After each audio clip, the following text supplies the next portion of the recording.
You, John Fitzgerald Kennedy, do solemnly swear. I, John Fitzgerald Kennedy, do solemnly swear. That you will faithfully execute the office of President of the United States. That I will faithfully execute the office of President of the United States. And will, to the best of your ability.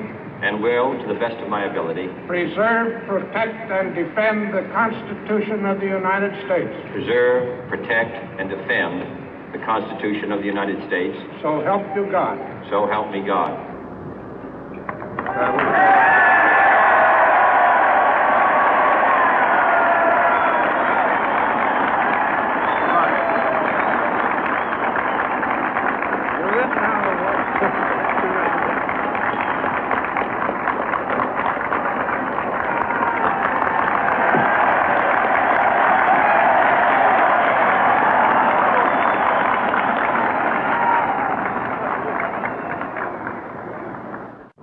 Vice President Johnson, Mr. Speaker, Mr. Chief Justice, President Eisenhower, Vice President Nixon, President Truman, Reverend clergy, fellow citizens.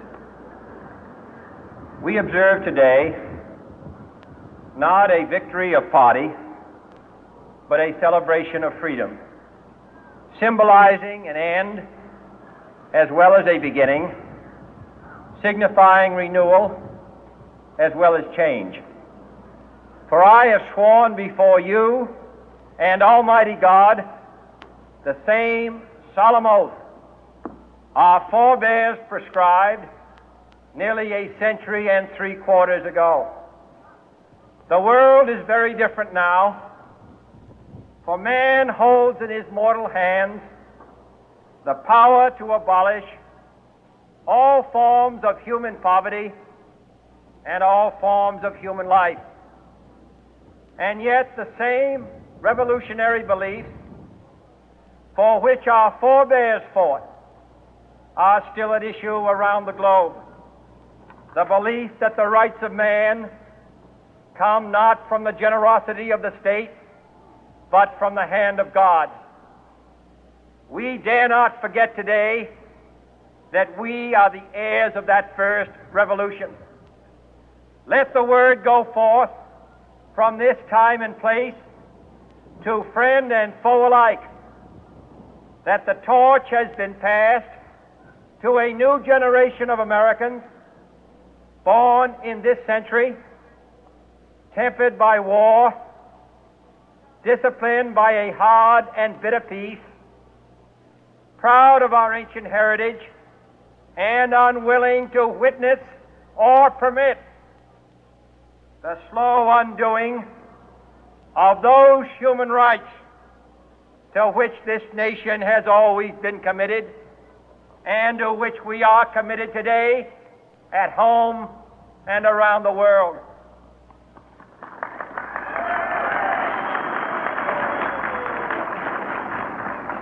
Let every nation know, whether it wishes us well or ill, that we shall pay any price, bear any burden, meet any hardship, support any friend, oppose any foe to assure the survival and the success of liberty.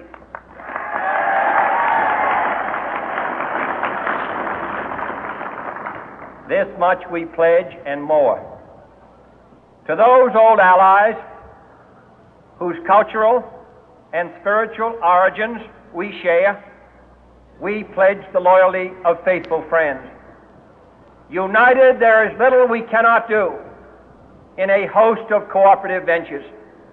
Divided, there is little we can do, for we dare not meet a powerful challenge at odds and split asunder.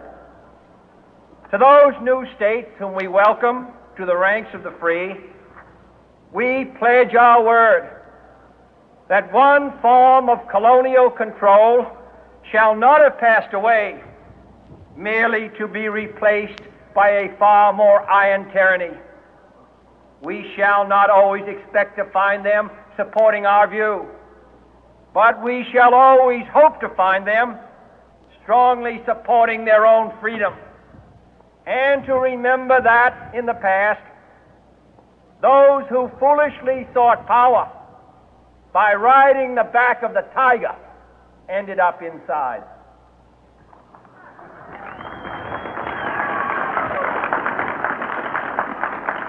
To those people in the huts and villages of half the globe struggling to break the bonds of mass misery, we pledge our best efforts to help them help themselves for whatever period is required, not because the communists may be doing it, not because we seek their votes, but because it is right.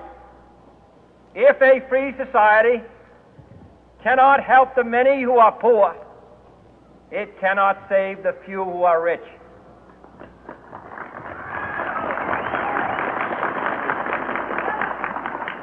To our sister republics south of our border, we offer a special pledge to convert our good words into good deeds, in a new alliance for progress, to assist free men and free governments in casting off the chains of poverty.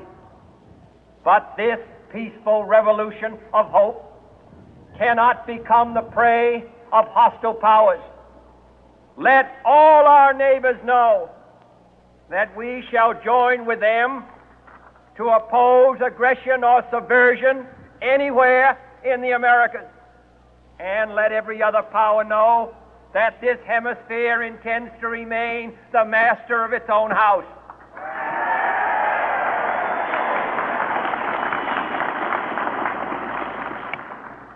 To that World Assembly of Sovereign States, the United Nations, our last best hope, in an age where the instruments of war have far outpaced the instruments of peace, we renew our pledge of support to prevent it from becoming merely a forum for invective, to strengthen its shield of the new and the weak, and to enlarge the area in which its writ may run. Finally, to those nations who would make themselves our adversary, we offer not a pledge, but a request that both sides begin anew the quest for peace. Before the dark powers of destruction, unleashed by science, engulf all humanity in planned or accidental self-destruction, we dare not tempt them with weakness,